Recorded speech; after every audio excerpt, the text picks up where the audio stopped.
Thank you, Tatiana. Here's the big question that we're going to debate throughout today's show. Are we witnessing the end of the European Union? Spain has become the latest country in the EU to suspend border-free arrangements after a row with Italy intensifies. Now, of course, Italy introduced similar restrictions following an influx of around 78,000 illegal immigrants from Morocco into the Spanish enclave of Ceuta. And we are understanding that Spanish authorities are bracing themselves for potentially a second invasion on Saturday, as you can see on your screens now. Across the European Union, there are now 10 countries that have quietly imposed border control, bringing an end to freedom of movement, the beloved concept across the continent of Europe. So is this proof that the Schengen zone is absolutely collapsing before our eyes as concerns mount over jihadi terrorism, organised crime, asylum and gang warfare? GB News can also reveal today the seemingly unstoppable political rise of the right. As you can see on your screens now, the political right now leads the polls in Spain, in Portugal, in France, Germany, Austria and Italy, with Sweden, Finland, Poland, Belgium and the Netherlands also seeing a rise of right-wing political parties who are witnessing Europe falling apart before their eyes. The continent is changing. Is it facing extinction? Well, join me now as the Public Affairs Manager at European Movements UK, Joe Megan. Joe, welcome to the show. A pleasure to have your company. You can see the continent of Europe is acting like a bunch of nation states, protecting their own borders, closing the borders to make sure there are stricter controls coming in amidst mounting public backlash, uncontrolled immigration, asylum, terrorism, European Union standing by impotent, not doing anything. We are witnessing, are we not, the EU collapsing before our eyes? How's it going? No, not in my opinion. This is the kind of, let's be honest, this is a serious row between two European governments, but disagreements between governments isn't the end of the European Union. Managing those disagreements between governments is the one reason the European Union exists. This is obviously a serious crisis, and this is a kind of crisis that has to be dealt with at an international level between countries, and that is what the European Union exists to allow. But if you're getting a situation as we have in Spain, where we have a socialist Prime Minister, Pedro Sanchez, who granted an amnesty to 500,000 illegal immigrants, and that precipitated 1.2 million applying for that. And then it precipitated those grotesque scenes on our screens there, Joe. 78,000 illegal immigrants simply swimming around a flimsy banner. We understand Spanish authorities on high alert for a potential second wave on Saturday. And once they're in Spain, they can simply waltz across the Schengen zone. That's why the barriers are going up. Barbed wire in Poland, tunnels from Belarus into Lithuania. We are seeing an unstoppable tide of asylum come into the continent, and Ursula von der Leyen, Brussels, are completely and utterly impotent to stop it. What's the point of them? Well, I think we have to realise that this is something that will be facing the continent regardless of whether the European Union was there or not, and how will we best aim to solve crises like this, and that is through working internationally in organisations like the European Union. It's worth noting Ceuta is actually not in Schengen. It was a non-Schengen part of Spain. No, but we've seen immigrants from there shipped onto the mainland. That's happening.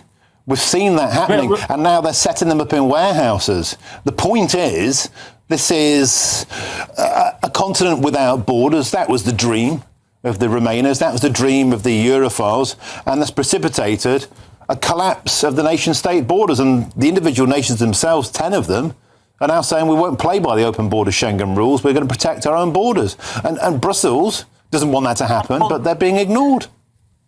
Well, that's not necessarily true, is because these states are using their powers under Schengen. These temporary powers are contained within the Schengen arrangements. So the ability to introduce the temporary border controls is part of the rule book. It's not ripping it up. It was created precisely for crises like this. So they are operating within the means of the European Union, within the means of Schengen, in order to fight what is a temporary issue. Well, that's not true, because what happened was the nation states involved themselves decided to go solo, to go rogue, to disobey the central command of Brussels and say it's not working for us. We are not able to control our borders if we're relying on Brussels, and so the barbed wire's gone up, the sentry boxes have gone up. That's the point. If the European Union has failed nation states, then they tend to go it alone, and that's what precipitated Brexit. Other nations might follow. Well, I know I've been hearing about the domino effect in Europe for over 10 years now since the vote of Brexit. And so far, we haven't seen that. In fact, support for the European Union has increased across most states in the EU post-Brexit. Most people realise what happened to us is not the way forward for their nation state.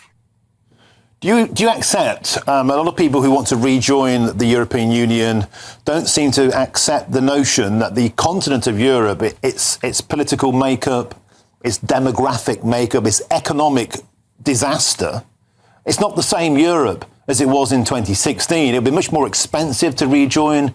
It would entail us accepting asylum seeker quotas, and that's what's causing a lot of the backlash. Nation states across Europe are going, no, we refuse to take asylum quotas into our nations if the European Union can't control its own external borders itself. Well, you said earlier that at our southern border we're experiencing issues with immigration. Surely being part of the European Union would help dealing with that crisis. Being outside of it has. Well, how has Brexit done what was promised and reduced illegal migration? In fact, it has had the complete opposite effect. Because Brexit wasn't implemented properly by politicians who never believed in it. The rules were completely changed. The Boris wave, people who voted Brexit felt they were controlling immigration that was uncontrolled from the European continent, and instead the Conservatives threw the borders open to the entire world. It was political mismanagement. It wasn't Brexit. I mean, dealing with this kind of migration is an argument for European cooperation, I would argue, not against it. These are not problems Italy can solve alone, not problems Spain can solve alone, not problems France can solve alone. This isn't something that thousands of people crossing the Mediterranean is not things that southern countries in the southern border of Europe are going to solve alone. This is something that will innately need to be worked together with all European countries. If that were the case, Joe, then why has Giorgia Meloni, the Premier of Italy, close its borders with Spain and introduce hard checks? Because they don't trust the Spaniards, who can't control. They grant amnesty to 1.2 million legal immigrants. Then we see what happened in Ceuta. If that's what the Spanish are ushering in, because they have a different political mindset, why should Italy play ball with a country that they can simply go into the continent? Similar problems 2 years ago on their southern border and their islands as well, and as a consequence of that, migrants were taken from Italy directly into other European countries, including Spain. So the fact that Giorgia Meloni is now having a tit-for-tat disagreement with Spain over this matter is part and parcel of being in a group. Not as a political grouping of countries, of sovereign nations, that are going to be disagreements, but there won't be disintegration. So you've got 27 sovereign democratic governments, and they will disagree, and they'll disagree very strongly. They certainly will, and they are doing, and we're witnessing a borders crisis. It isn't being solved centrally via Brussels. It's being solved by nation states going it alone. That's the opposite of a united continent. But Joe Megan, thank you for joining us on the show today. Appreciate your time. Public Affairs Manager at European Movement UK. We haven't got Sergio. OK, we're waiting for our Spanish guest to pop up. We'll get to him soon. I'm joined now by the founder and CEO of Tally Money, Cameron Parry. So what is Tally Money and what does it do? So you get an everyday account in your individual name, you get an account number and sort code, but instead of having an account denominated in pound sterling with your bank, you have milligrams of gold, which we brand as Tally. The reason why we chose gold, everybody understands gold, it's universally understood and accepted. It's been increasing at over 11% on average for the last 25 years against the pound. In the last 2 years, it's up 60% against the pound. So if you had, £10,000 in a Tally account 2 years ago, it's now got £16,000 worth of value. The gold hasn't changed, but the value and your purchasing power has. And so banks can't keep up with that performance. How easy is it to get a Tally Money account then? If you're a UK resident, it's really easy. Just go to your app store, download the app. You'll need photo ID, You can onboard yourself in a couple of minutes. Just your passport, your driving license. Yep, and you're up and away. So you know what you're getting. It's very simple, low fees. It's transparent. There's no hidden fees. There's no FX spreads depending on the amount you put in. And you just get to go ahead and be productive in your daily life. Build up your savings again because it's useful to do it now. I was going to say, so you don't necessarily, if people are watching this going, oh, it sounds a bit scary. You can open a Tally Money account, transfer. Is there a minimum amount you have to transfer? No. So you might think, I'm just going to play with this. I'm going to put 100 quid in it that I've got this month, and I'm either going to spend it and see if I feel like I'm getting more value for money from my sale, from the things that I'm buying, or I'm going to save it and watch how that compares to maybe 100 quid in your current account. To find out more and to get an exclusive GB News offer, simply scan the QR code or click the link in the description.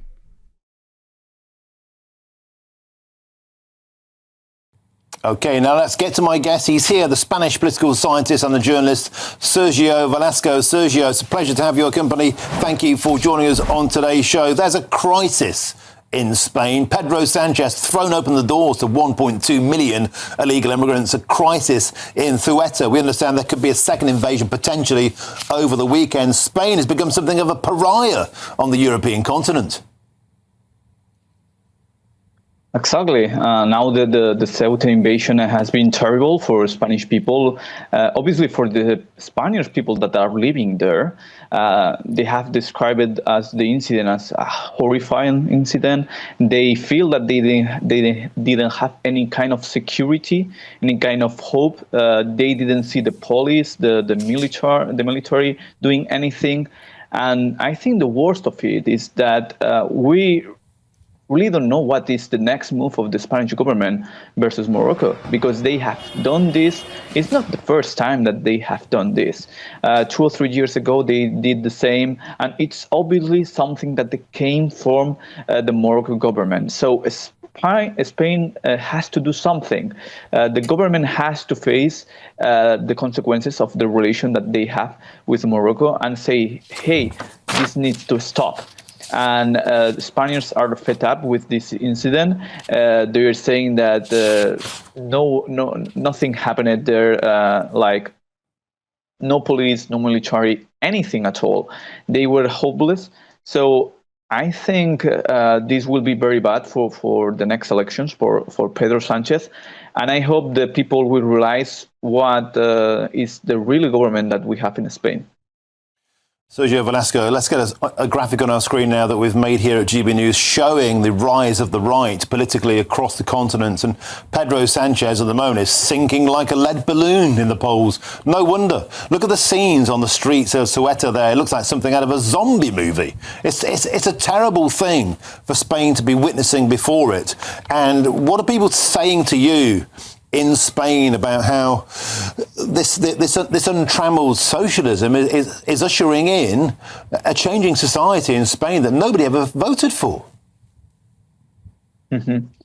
No, exactly. I think this is horrible because obviously nobody expected this. Nobody voted for more immigration. Nobody voted for illegal immigration entering to our country. Nobody voted for this kind of invasion. Nobody voted for the amnesty of 1.3 million.